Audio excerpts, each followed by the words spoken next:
दोस्तों घटना चक्र की जो सब्जेक्ट वाइज पीवाईक्यू बुक्स हैं जैसे कि हिस्ट्री, ज्योग्राफी, पॉलिटी और इकोनॉमी, ये शायद सबसे अंडर यूटिलाइज्ड रिसोर्स हैं जो कि यूपीपीसीएस एस्पिरेंट्स के पास होती हैं। लोग इन्हें खरीद तो लेते हैं लेकिन बस 1 से 2 बार सॉल्व करके इनको रख देते हैं और वही उनकी सबसे बड़ी मिस्टेक होती है। आज मैं आपको बताने वाला हूँ कि इन पीवाईक्यू बुक्स को कैसे पढ़ें कि वो सिर्फ प्रैक्टिस का सोर्स ना बने बल्कि आपकी पूरी स्ट्रेटजी का एक बैकबोन बन जाएँ। और एंड में एक ऐसी मेथड आपसे शेयर करूंगा जिससे आप इन बुक्स से अपना खुद का एक प्रेडिक्टेड क्वेश्चंस का सेट यहाँ पर बना पाओगे। तो चलिए वीडियो को शुरू करते हैं। सबसे पहले समझते हैं कि ये बुक्स यहाँ पर इतनी खास क्यों है। देखो घटना चक्र की जो सब्जेक्ट वाइज पीवाईक्यू की बुक्स होती हैं इनमें पिछले 15 से 20 सालों के यूपीपीसीएस और यूपीएससी के साथ साथ अदर स्टेट्स के क्वेश्चंस यहाँ पर सब्जेक्ट के हिसाब से ऑर्गेनाइज्ड होते हैं। मतलब अगर आप पॉलिटी पढ़ रहे हो तो पॉलिटी के सारे पिछले सालों के क्वेश्चंस एक जगह पर आपको चैप्टर वाइज यहाँ पर मिल जाते हैं। ये इतना पावरफुल इसलिए है क्योंकि एग्जाम पैटर्न जो आपका है वो बार बार रिपीट होता है। उसमें कॉन्सेप्ट्स वही रहते हैं, बस क्वेश्चंस का जो पूछने का एंगल है वो थोड़ा सा बदल जाता है। जब आप पिछले 15 से 20 सालों का डाटा एक साथ देखते हो तब आपको ये पता चल जाता है कि एग्जामिनर किस टॉपिक को बार बार यहाँ पर प्रायोरिटी देता है। इसलिए ये बुक सिर्फ प्रैक्टिस के लिए नहीं है, ये एक पैटर्न रिकॉग्निशन का टूल भी यहाँ पर हो सकती है। अब बात करते हैं उस गलती की जो सबसे ज्यादा एस्पिरेंट्स करते हैं। वो गलती ये है कि एक चैप्टर के क्वेश्चंस को सॉल्व किए, आंसर की से मैच किए और अगले चैप्टर पे चले गए।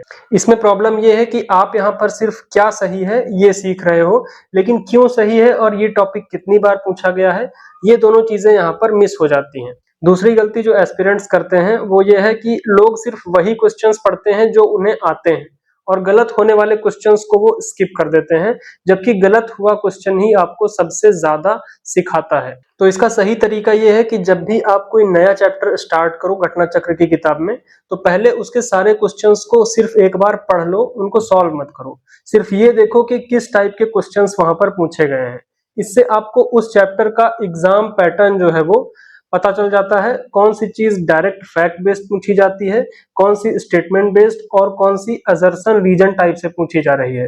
फिर जब आप स्टैंडर्ड बुक से वो चैप्टर्स पढ़ोगे तो आप ऑलरेडी ये जान रहे होगे कि यहाँ पर आपको उस टॉपिक को किस एंगल से पढ़ना है।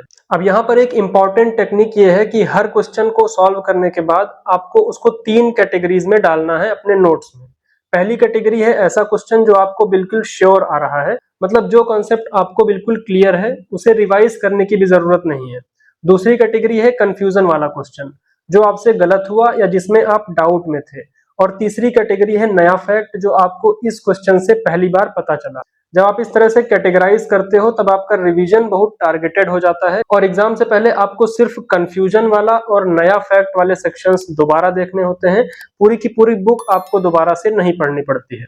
इसके बाद अगला स्टेप है कि यहाँ पर आपको एक फ्रीक्वेंसी टेबल बनानी है। ये स्टेप बहुत कम लोग करते हैं लेकिन ये बिल्कुल गेम चेंजर हो सकता है।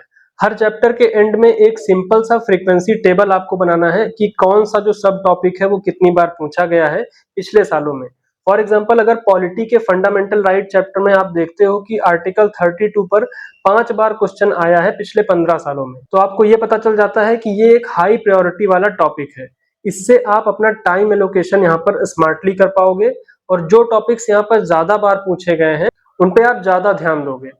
ये फ्रीक्वेंसी टेबल ही असल में आपका प्रेडिक्टेड क्वेश्चंस का बेस बनता है जो मैंने शुरू में वहां पर मेंशन किया था। इसके बाद आपका स्टेप 4 है कि आपको नोट्स में आंसर के साथ साथ उसका रीजन भी लिखना है। अब नोट्स बनाने का सही तरीका ये है कि जब भी कोई क्वेश्चन नोट करो अपनी कॉपी में तो सिर्फ करेक्ट आंसर मत लिखो, उसके साथ एक लाइन में ये भी लिखो कि बाकी के ऑप्शंस गलत क्यों हैं। ये इसलिए जरूरी है क्योंकि प्रीलिम्स में अक्सर 2 ऑप्शंस बहुत सिमिलर लगते हैं और अगर आपको सिर्फ सही आंसर पता है लेकिन गलत ऑप्शन के पीछे का कारण नहीं पता तो एग्जाम में थोड़ा सा कंफ्यूजन हो सकता है। जब आप ये रीजन भी लिखते हो तब आपकी अंडरस्टैंडिंग यहाँ पर थोड़ी सी डीप होती है और क्वेश्चन आपको कायदे से समझ में आ जाता है। अब बात करते हैं उस सीक्रेट टिप की जो मैंने वीडियो के स्टार्टिंग में आपसे बोला था। जैसे जैसे आप अलग अलग सब्जेक्ट्स की घटना चक्र को यहाँ पर सॉल्व करते जाओ तो जो भी क्वेश्चन या कंसेप्ट आपको रिपीटेड मिलते हैं, चाहे वो अलग अलग साल में अलग तरीके से पूछा गया हो, उन्हें एक अलग नोटबुक में आपको लिख लेना है। ये नोटबुक एग्जाम से 1 हफ्ता पहले आपका सबसे बेस्ट टूल बनेगा क्योंकि इसमें सिर्फ वो चीजें होंगी जो बार बार पूछी जाती हैं। इससे आप अपना लास्ट मिनट रिवीजन बहुत ही इफिशिएंटली कर पाओगे बिना पूरी की पूरी घटना चक्र को दोबारा से पढ़े। अब बात कर लेते हैं कुछ कॉमन मिस्टेक्स की जो कि हमें अवॉइड करनी है। पहली कि सिर्फ यूपी पीसीएस के क्वेश्चंस को आपको सॉल्व नहीं करना है, इसके साथ ही आपको यूपीएससी के भी पीवाईक्यूज को सॉल्व करना है और घटना चक्र में जो अदर स्टेट्स के क्वेश्चन दिए रहते हैं उनको भी आपको सॉल्व कर लेना है, क्योंकि इन सभी के कंसेप्ट यहाँ पर सेम होते हैं। दूसरी गलती कि आंसर की को आपको ब्लाइंडली ट्रस्ट नहीं करना है। अगर कोई आंसर आपको डाउटफुल लग रहा है तो उसको आप क्रॉस चेक जरूर करो गूगल से या फिर किसी भी अदर सोर्स से। और तीसरी गलती है कि एक ही चैप्टर को बार बार सॉल्व करके अपना टाइम आपको वेस्ट नहीं करना है।